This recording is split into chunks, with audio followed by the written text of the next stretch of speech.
రామ హర హర శంకర జయ జయ శంకర.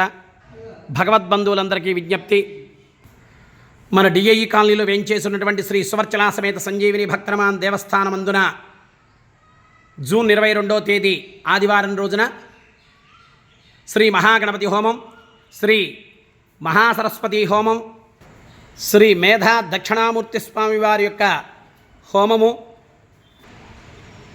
27 నక్షత్రములకు 27 హోమగుండంతో 27 హోమగుండములతో ఈ యొక్క మహోత్సవాన్ని నిర్వర్తించుటకు భగవత్ప్రేరణ అయినది.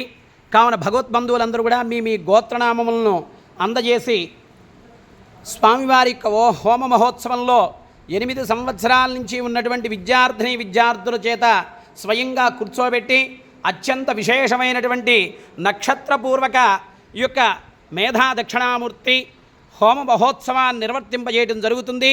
కావున ఈ యొక్క హోమ మహోత్సవంలో 8 సంవత్సరాలు నిండినటువంటి 8 సంవత్సరాల నుంచి ఉన్న వాళ్ళు ఎవరైతే ఉంటారో వాళ్ళు కూర్చోవటము, మరియు తతిమా భక్తులందరూ కూడా, మరియు అక్షర స్వీకారమైనటువంటి పిల్లలకి 3 సంవత్సరాలు 4 సంవత్సరాల పిల్లలకు కూడా నక్షత్రపూర్వక హోమాన్ని నిర్వర్తించుకోవచ్చు గోత్రనామాలతో.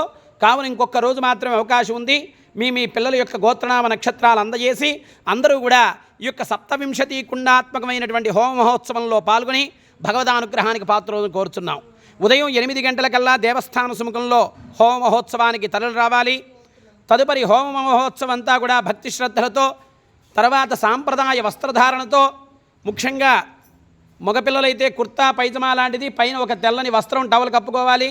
అదేవిధంగా ఆడపిల్లలైతే తప్పనిసరిగా కాళ్ళకి పసుపు రాసుకోవటం, చేతులకు గాజులు, జడ వేసుకుని చక్కగా ట్రెడిషనల్ సాంప్రదాయ వస్త్రధారణతో మాత్రమే హోమ మహోత్సవానికి అనుమతి ఉంటుంది. అదేవిధంగా హోమ మహోత్సవానికి ఒక పంచపాత్ర ఉద్ధరణి, ఒక కొబ్బరికాయ మాత్రమే తెచ్చుకుంటే సరిపోతుంది. తదుపరి నీరాజన మంత్రపుష్ప తీర్థప్రసాద వినియోగం, అన్నప్రసాద వితరణత మహోత్సవంతో ఈ యొక్క కార్యక్రమం పరిసమాప్తవుతుంది. కావున భగవద్బంధువులందరూ పాల్గొని పరమేశ్వరానుగ్రహానికి పాత్రోదను కోరుచున్నాం. జై శ్రీరామ్. సర్వే జనా సుఖినో భవంతు. శ్రీ సువర్చలా సమేత సంజీవిని భక్తరమాన్ దేవస్థానం, డిఐఈ కాలనీ, ఈసీఐఎల్, హైదరాబాద్.